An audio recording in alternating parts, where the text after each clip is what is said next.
Queridos hermanos, gracias por sintonizarse nuevamente a este canal. Un canal en el cual nosotros elevamos, exaltamos la gran obra de Dios en Cristo, a quien Él dio de su infinito e inmenso amor para ser el sustituto de toda la humanidad en vida, en muerte y en resurrección.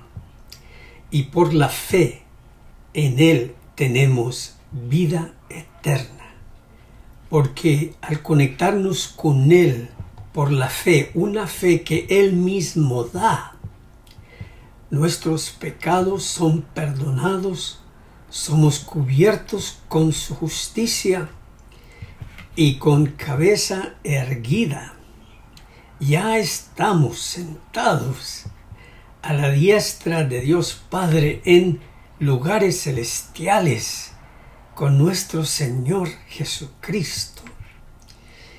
La obra de Dios en Cristo es grandiosa, es más allá de nuestra imaginación.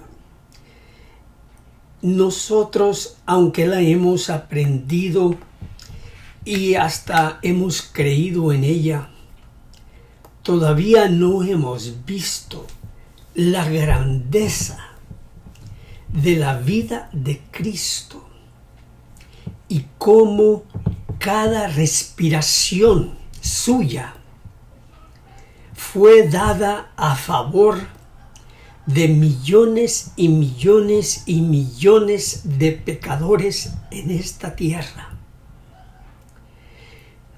para que por la fe ellos también sean salvos. Es una maravilla, es algo mucho más allá de nuestro entendimiento. Algo que por expresarlo, por decirlo, para algunos es demasiada gracia. ¿Creen en la gracia? ¿Creen que la obra de Cristo es suficiente? Pero para algunos tiene un límite, una raya. Esos son residuos de falsas doctrinas que aprendieron en alguna secta, que les enseñó en esa secta que la gracia y la misericordia de Dios tiene su límite. Por ejemplo, en el punto mío de referencia, el cual es el adventismo del séptimo día, se nos enseñó que el tiempo de gracia se está por terminar, que el Espíritu Santo será retirado sobre la faz de la tierra, que nosotros tendremos que vivir sin intercesor ante Dios, y que por nuestra obediencia a los mandamientos nosotros somos los que vindicaremos el carácter de Dios ante el universo. ¡Qué gran energía! Porque aquí los redentores son los que obedecen la ley, no son los que han puesto su fe en Jesucristo. Y la Escritura nos dice esta gran maravilla, que para algunos que predican y creen en la gracia, también es algo en que se regocijan, pero cuando uno va más allá, y citando a Colosenses 1, 16, 15, 16 y 17, que es un canto de alabanza a Cristo, dice que todo fue creado por Él, por medio de Él y para Él, porque en Él Dios reconcilia, y más bien lo pone en tiempo pasado, ha reconciliado todas las cosas en Él por medio de la sangre que Él derramó en la cruz, de tal modo que la gracia de Dios, según yo entiendo este pasaje y otros, va más allá de la muerte, va más allá de la cruz.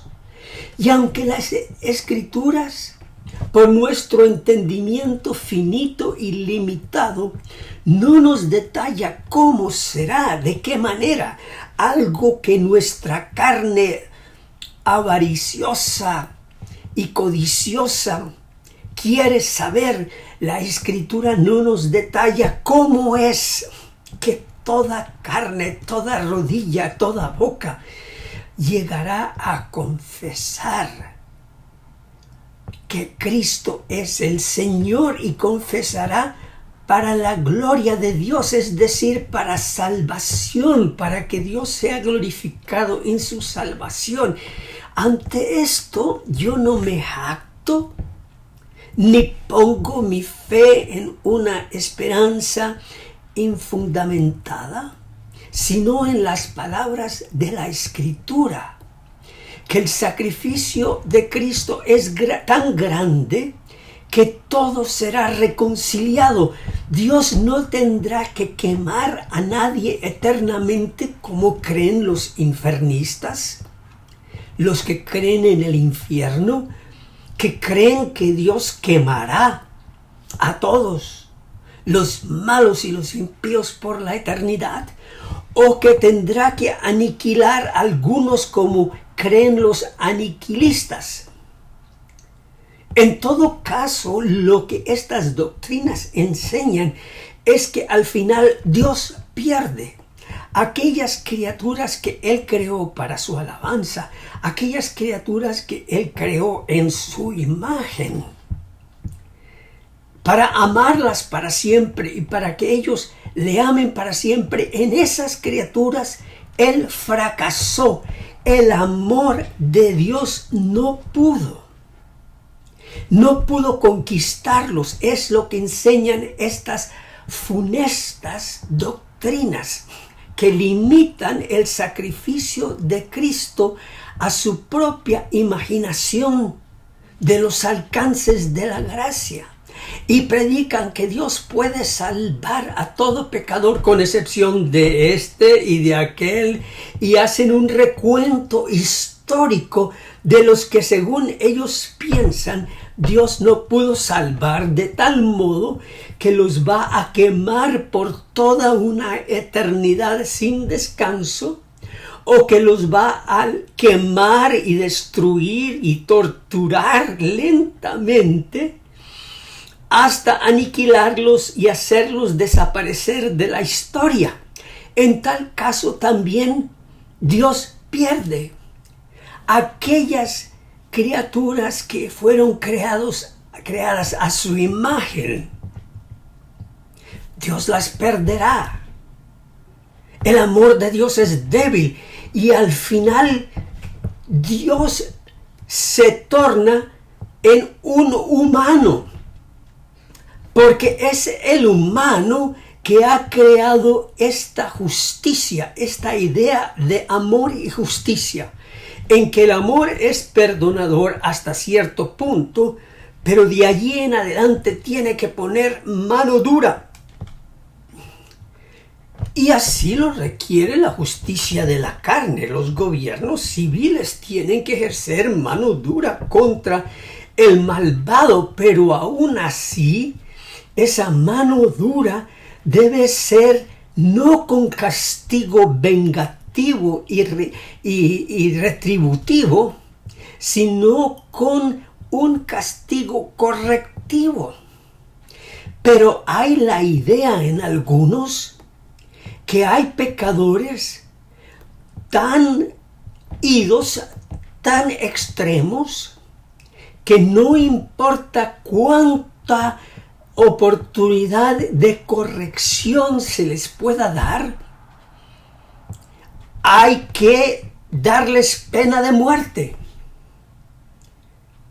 Y así son las leyes de algunos países, tal como acá mismo en los Estados Unidos. Existe todavía la pena de muerte. ¿Qué país más vengativo? ¿Qué se va a corregir? O como existe ahora la situación política en algunos países, Hay algunos, hasta pastores y religiosos, que están pidiendo al gobierno el asesinato, la muerte de los violentos. Es decir, que la violencia se corrige con violencia.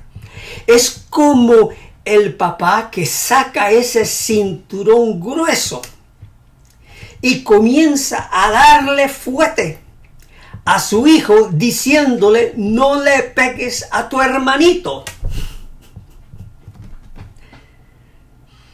Y desata su furia y su ira contra ese niño de 10 años que le dio un manotón a su hermanito de 8.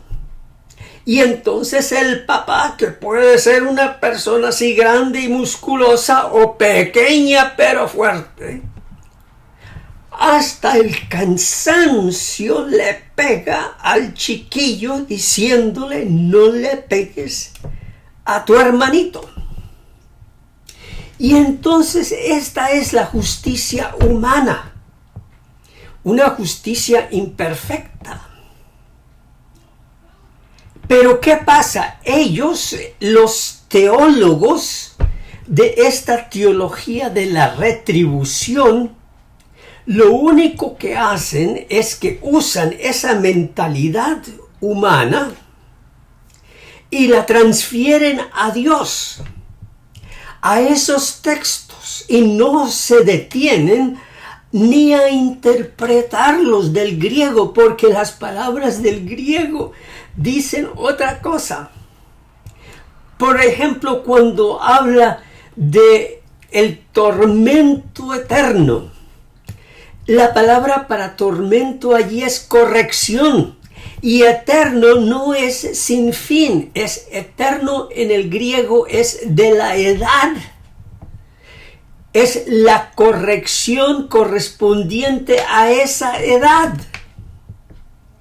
Pero ellos, como están proyectando esta mentalidad de la carne, esta mentalidad retributiva, esta mentalidad que todavía no ha salido de su mente sectariana, en la cual creyeron en un Dios retributivo y vengativo que quemaría al fin y al cabo a todos, un Dios perdedor, que entonces proyectan a Dios.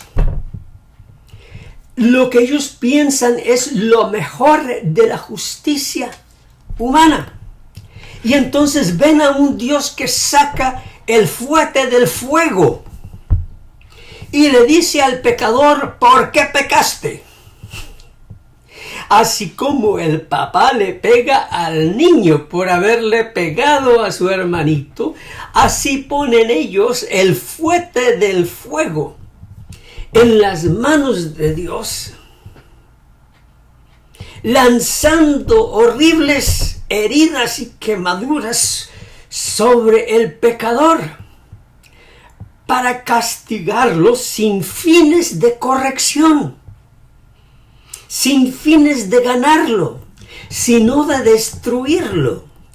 Esta es la imagen de Dios que proyectan a partir de esta idea político-militar vengativa de la justicia humana. De tal modo que lo que es el Evangelio de Dios es el sacrificio de Cristo, que va mucho más allá de la imaginación humana y nos señala escrituras donde dice: mis pensamientos no son tus pensamientos, como nos dice el profeta Isaías. Mis planes no son tus planes. Yo he venido para buscar y salvar a lo que se había perdido. Ahí no dice: yo he venido a buscar y salvar y luego vengarme de los que no creyeron en mí. Porque ¿qué evangelio es ese? Cree en mí, o si no te quemo. Pero esto sigue siendo el evangelio aún para los que predican el evangelio. Pero el evangelio va mucho más allá y nos lleva a visualizar, aunque desde lejos, una obra mayor de Dios hacia el pecador. Porque una vez que esa silla eléctrica manda sus vatios fatales y matan al asesino, es cuando Dios entra al mismo asesino del otro lado y manda sus vatios de amor al corazón de este pecador, de este asesino. Y Dios tiene toda una eternidad, tiene centenares de años para trabajar el corazón de este pecador. Es lo que no pueden ver aquellos de una gracia limitada. Ellos creen que cuando la palabra enseña que Dios es amor y que también es justicia, que esa justicia es una justicia vengativa, una justicia destructiva, una justicia que se rinde a el amor divino y se torna en una justicia humana. Ese es el Dios que enseña esta doctrina de la fatalidad, de una gracia limitada. Pero el amor de Cristo nos constriñe. Ahora, ellos piensan que este tipo de gracia de Dios es la causa de los males civiles aquí en la tierra, que son cómplices. Los que creen en esta doctrina entonces son cómplices de la violencia política, de las pandillas. Ellos piensan que, por ejemplo, la reacción de Israel hacia los palestinos en Gaza, que así debe ser finalmente. Y hay miles de cristianos que aplauden la matanza diaria de palestinos en Gaza por soldados judíos. Hasta el mismo presidente o primer ministro de Israel, Netanyahu, comparó a Hamás como los amalequitas, que había que destruirlos totalmente.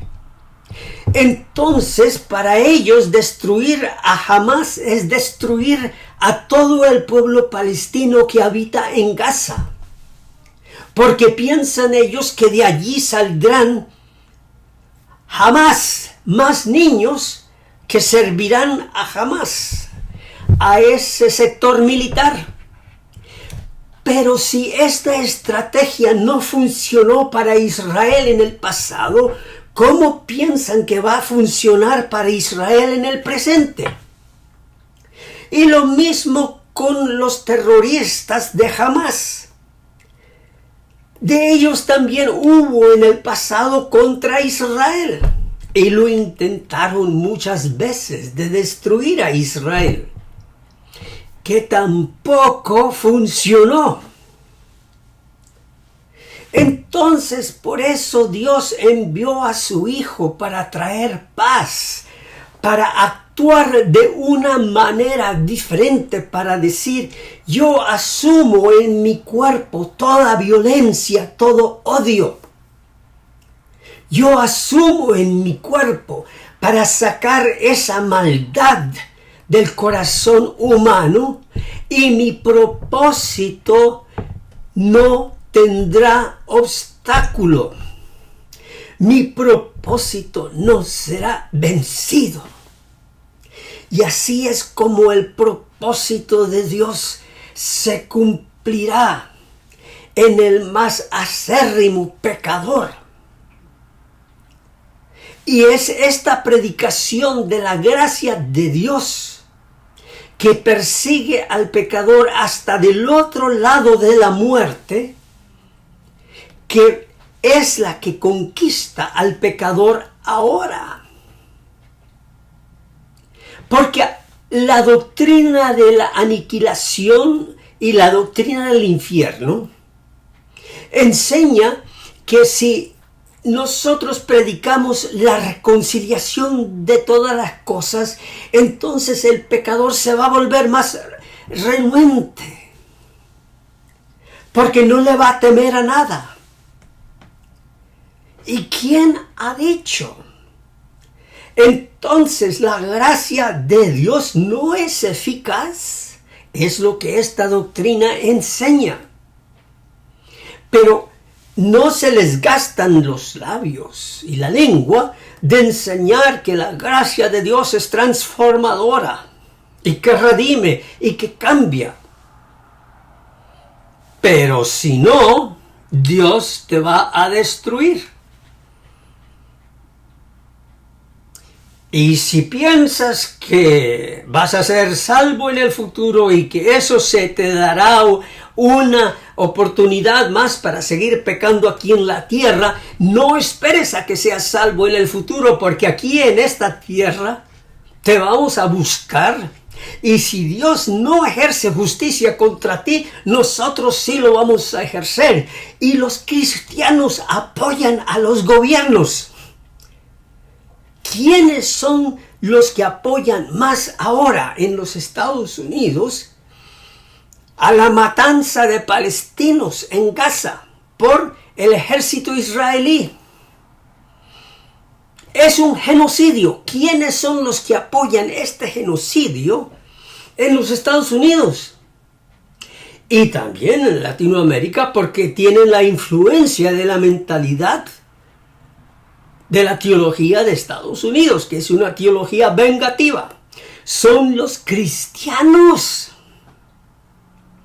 los mismos cristianos evangélicos, los que están apoyando esta matanza. Por lo tanto, hermanos, no podemos nosotros formar un Dios a nuestra propia imagen. Ni tampoco podemos satanizar a los que enseñan esta maravillosa gracia de Dios, en la cual Dios sí es omnipotente. Porque esta doctrina habla de dos lados de la boca. Por un lado enseña que Dios es omnipotente, pero no para salvar a todos. Entonces, ¿qué le pasó a la omnipotencia de Dios? Por otro lado, enseña que Dios es omnisciente, que Dios todo lo sabe. Y algunos enseñan que cuando Dios crea a cada ser humano, sabe si esa criatura que esa madre sostiene en sus brazos va a terminar él en infierno o recibiendo los látigos del fuego de Dios. Entonces, ¿por qué Dios crea a una criatura para destrucción?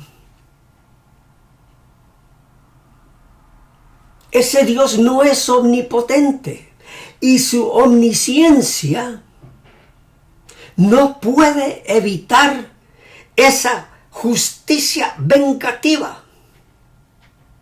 Ese lado oscuro de Dios el lado atribuido a Dios por la justicia humana, en la que la justicia humana se proyecta a la imagen de Dios.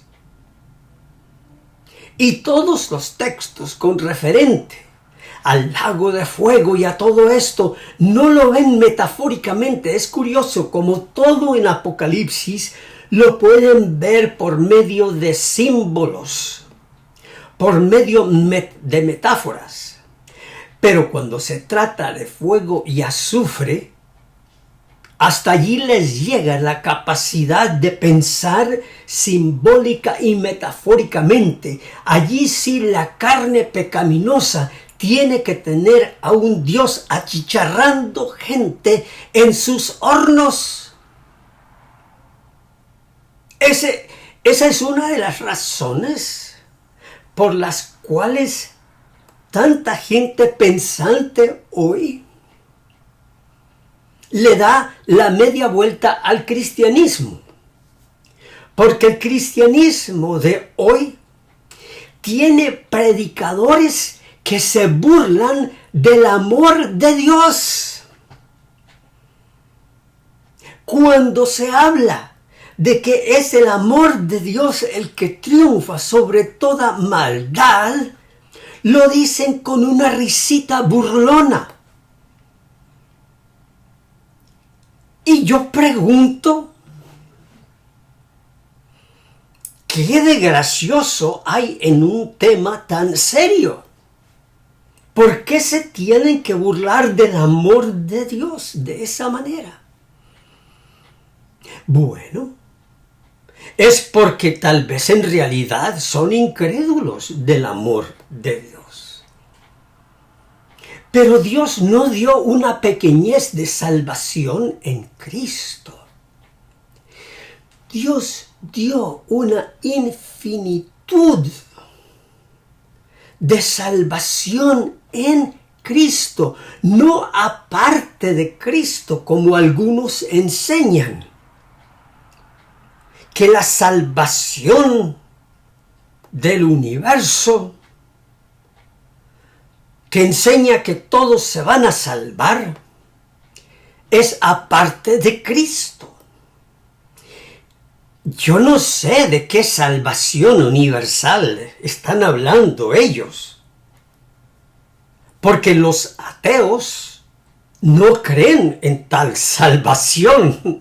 Los ateos creen que esto es todo lo que hay, pero los ateos sí creen que todos en este universo tenemos el mismo paradero, y eso es polvo de estrellas.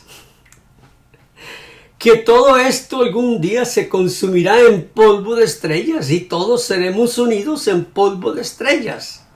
Pero esa no es salvación alguna. Así que yo no sé qué tipo de, para usar la palabra que usan estos predicadores, de universalismo aparte de Cristo, es el que es cómplice en la violencia y en la criminalidad de países. Porque solamente la Escritura es la que enseña que hay reconciliación de todas las cosas. La palabra griega es apocastasis, que es reconciliación de todas las cosas que fueron hechas por Cristo, serán reconciliadas en Él. No hay cosa alguna que haya respirado oxígeno sobre la faz de la tierra y sobre los cielos, que tenga indicio de vida, que no será reconciliada en Cristo. Lo mismo todo lo que es material inorgánico. Todo será reconciliado en Cristo. Lo que yo voy en estas palabras es tratar de que captemos una idea que lo que Dios dio en su Hijo Jesucristo es mucho más grande que nuestro pequeño cerebro puede entender. Pero al mismo tiempo En esa grandeza, en esa infinitud, estamos tú y yo. Por lo tanto, con confianza, creemos que por la fe en Cristo, nuestros pecados han sido eternamente perdonados.